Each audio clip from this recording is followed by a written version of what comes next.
Okay. The next topic is close to your heart because of your new book, which we just mentioned, The Case Against BDS, Why Singling Out Israel for Boycott is Anti-Semitic and Anti-Peace. You know, we have been playing over the last couple of days these extraordinary things that Louis Farrakhan has said. We're going to go ahead and run that right now just to remind people of what he has said in the past.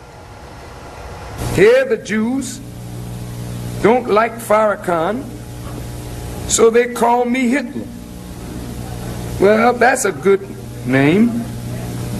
Hitler was a very great man. Your country has been taken from you by the synagogue of Satan, the satanic Jews. Because you see, white people deserve to die. White folks are going down.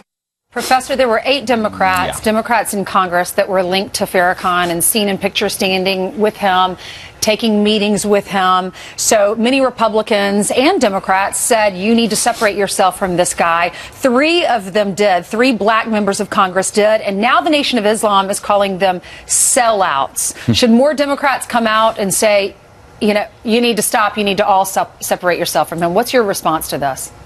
Well, I think more than just separate themselves. I think Keith Ellison has to be fired immediately as deputy chairman of the DNC. Not only has he become close to Farrakhan, but he's lied to the American public about ending his relationship with Farrakhan. We know that he continued to meet with Farrakhan even after he said he no longer met with him. This is the leadership of the Democratic Party. Farrakhan is a bigot. He is far worse than David Duke. Why? Because Farrakhan has a large following. David Duke is a joke. He doesn't have a large following. He has no influence on university campuses. He has no influence with any major segment of the American public. But we see that Farrakhan has continuing influence within the African American community at the very highest levels. That's why he's so much more dangerous. And he ought to be treated the way we treat David Duke. If any Republican dared to meet with David Duke, that would be the end of their career. It should be the end of the career of any Democrat who has any association with this bigot Farrakhan. Why does he have such a following when he says these kinds of remarks? Because he also tries to help the black community. Look, Hitler helped the communities in Germany as well. He ended unemployment. He helped inflation.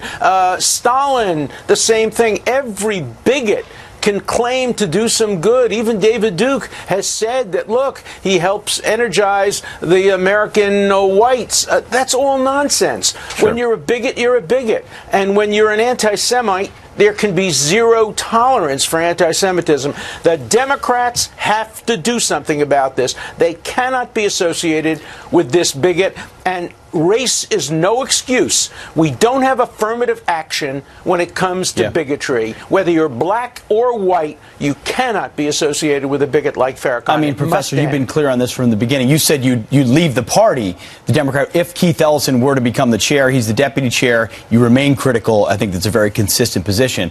Another Democrat who's been in the news, well, a lot, and has stayed in the news because she's on a book tour now in India, continues on her sort of what happened tour. She's been in India. We've played a lot of this sound, but we have to get your reaction to it. It almost seems like she feels like the further away she is from America, the more candid she could be about how she really feels about the election. Listen to Hillary Clinton bashing people who voted for Trump, and we want to get your reaction. Listen.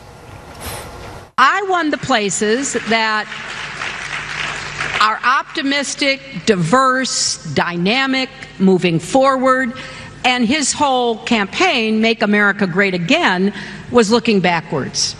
You know, you didn't like black people getting rights, you don't like women, you know, getting jobs. We do not do well with white men, and we don't do well with married white women.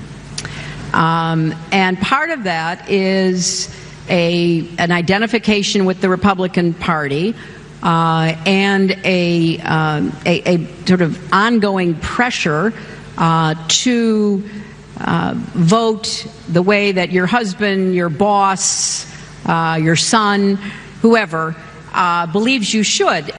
There's a lot to unpack there. Where would you like to start? Well, I'd like to learn lessons from her defeat and make sure we don't, the Democrats, don't suffer another defeat like that again.